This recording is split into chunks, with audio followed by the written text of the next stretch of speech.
Trump ফিরে এসেছেন আর সঙ্গে এনেছেন নতুন এক বাণিজ্য যুদ্ধের ঘোষণা। চীন আবার শুল্কের মুখে। প্রশ্ন হল, এই যুদ্ধে এবার কে জিতবে? চীন কি পারবে আমেরিকার এই চাপ সামাল দিতে? 2018 সাল থেকে শুরু হয়েছিল যুক্তরাষ্ট্র-চীন বাণিজ্য যুদ্ধ। তৎকালীন প্রেসিডেন্ট ডোনাল্ড ট্রাম্প চীনের ওপর শত শত বিলিয়ন ডলারের পণ্যে শুল্ক বসান।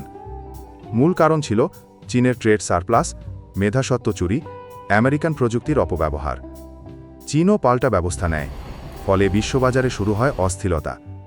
2020 সালে কোভিড-19 আসার পর যুদ্ধ কিছুটা থেমে গেল। 2025 সালে আবার ফিরে এসেছে সেই উত্তাপ। 2025 সালে ট্রাম্প আবার প্রেসিডেন্ট হতেই নতুন শুল্ক ঘোষণা দিয়েছেন, বিশেষ করে চীনের প্রযুক্তি, গাড়ি, সৌর প্যানেল, চিপস ও ইলেকট্রনিক্স পণ্যের উপর। নতুন শুল্ক হার: ইলেকট্রিক গাড়ি 100%, চিপস ও আধুনিক যন্ত্রাংশ 50% পর্যন্ত, স্টিল ও অ্যালুমিনিয়াম।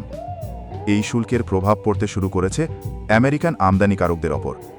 কিন্তু চীনের জন্যেও এটা বিশাল চ্যালেঞ্জ। চীনের চ্যালেঞ্জ ও কৌশল: চীনের সমস্যা রপ্তানির ওপর নির্ভরশীলতা।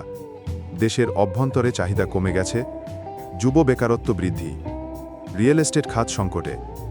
কিন্তু চীন এখন চালাচ্ছে নতুন কৌশল: বেল্ট অ্যান্ড রোড ইনিশিয়েটিভ, নতুন বাজার তৈরি, রেনমিনবি ব্যবহার বৃদ্ধি, ডলার নির্ভরতা কমানো, রপ্তানি বৈচিত্র্যকরণ।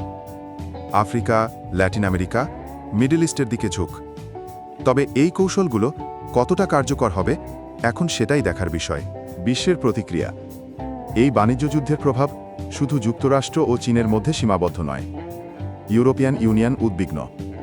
দক্ষিণ কোরিয়া, জাপান, ভিয়েতনামের মতো উৎপাদন নির্ভর দেশগুলো সম্ভাবনা দেখছে। অনেক দেশ চীনের বিকল্প হিসেবে ভারত ও মেক্সিকোর দিকে তাকিয়ে আছে। তবে আমেরিকার কোম্পানিগুলোর মধ্যেও বিভক্তি আছে। কেউ বলছে চীনের ওপর নির্ভরতা কমাও, আবার কেউ বলছে চীন ছাড়া এত দ্রুত উৎপাদন সম্ভব না। এই যুদ্ধে জয় নির্ভর করবে কয়েকটি বিষয়ের উপর। চীন কত দ্রুত নিজের অভ্যন্তরীণ বাজার শক্তিশালী করতে পারে, আমেরিকা কতটা বিকল্প জোগাড় করতে পারে, প্রযুক্তি ও ডলারের নিয়ন্ত্রণে কারা এগিয়ে থাকে। সত্যি বলতে দুই পক্ষই কিছু হারাবে, তবে দীর্ঘমেয়াদে যার স্থিতিশীলতা ও উদ্ভাবনী শক্তি বেশি সেই এগিয়ে যাবে। চীন ও ট্রাম্পের এই নতুন যুদ্ধ শুধু দুই দেশের বাণিজ্য নয়, পুরো বিশ্বের অর্থনৈতিক গতিপথ নির্ধারণ করবে। আপনার মতে কে জয়ী হবে এই বাণিজ্য যুদ্ধে? কমেন্টে জানাতে ভুলবেন না। ভিডিওটি ভালো লাগলে লাইক দিন, শেয়ার করুন এবং সাবস্ক্রাইব করে পাশে থাকুন।